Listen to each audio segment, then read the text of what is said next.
Yeah, the Pope's dead. That was the last thing I thought I'd wake up to this morning. I quite literally woke up to go to work today, and then my wife tells me, "Oh, hey, the Pope's dead." Not a good morning.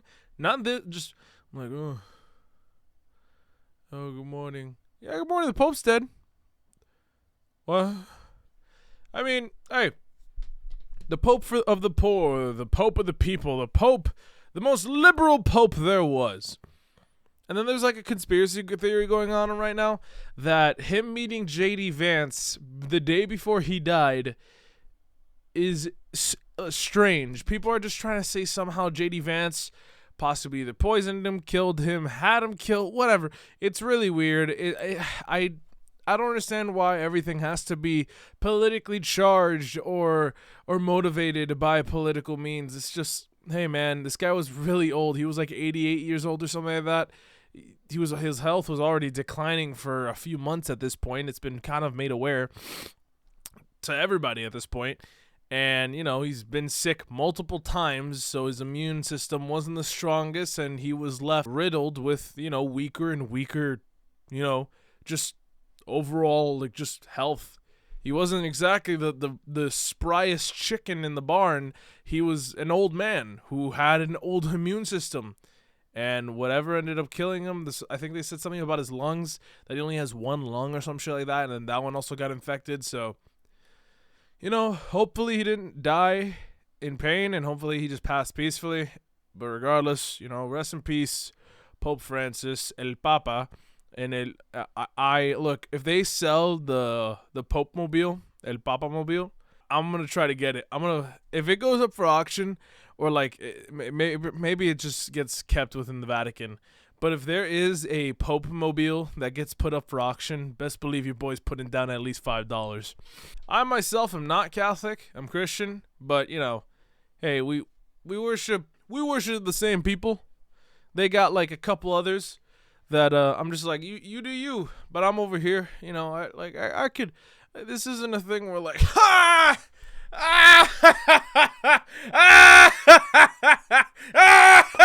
It's just, hey, I can pay respects. It ain't just because I don't exactly follow what they believe to a T doesn't mean that I can't at least, you know, pay respects to a man that was a genuinely good man. And what's also really weird is there's a lot of people coming out saying like, oh, finally Catholicism can move in the right direction now that he's gone. Because there's people who also didn't like him for the fact that he was a very, I guess, progressive Catholic. Which, love it or hate it, he was. And mind you, I would say what a lot of he did was good. He reformed a lot of views on how, one, Catholics and Christians both viewed their scripture. And whether you view that as good or bad, he seemingly never used it for bad. He was just like, hey, look, we're all people. God number one. Everybody else around it be like, oh, but he was a liberal pope. He was extremely progressive, blah, blah, blah, blah, blah, blah, blah. You must not wear jeans because they're considered pagan. You know, like, motherfucker, shut the fuck up. I really hate the people who are turning this into like, oh good, I'm glad he's gone. Like, holy. Here's the thing that will be interesting. So a lot of people who've never been able to witness a pope, you know, passing, and now the process of getting a new pope, it is really cool. We're gonna see popes, like, or not popes, excuse me, but like, you know, religious leaders from around the world to become the next pope. And it's going to be a really cool process, like a super fucking cool process. There's so much intricacy with this. And people kind of look at it as like, oh, this is like it almost looks like bureaucracy, blah, blah, blah, blah, blah. Shut the fuck up. It's just a really cool process. They're all religious scholars. They're all religious figures. And I'm not talking like, oh, the owner of a mega church. No, like this guy has quite literally devoted himself to studying, not preaching, studying scripture, history, everything regarding the religion. They study the history. They visit monuments. They visit historical sites, possible evidence of proof of people who existed within their scripture. It is such a cool thing. And not that it's like a who's got the longest dick and who knows the most. It's a matter of I forget what it's called. It's like this thing where they lock them all in a box pretty much and say, figure it the fuck out. Fucking 20 religious leaders go in. One comes out Pope. I'm so serious. I think it's come in like ancient Latin, it's like cum clava or some shit like that. It's like Bach room without a key or some shit like that. Something really weird like that. Cum clava is a process in which all these religious figures and all these religious leaders and scholars and all this go into this room and they start talking for years on end, possibly.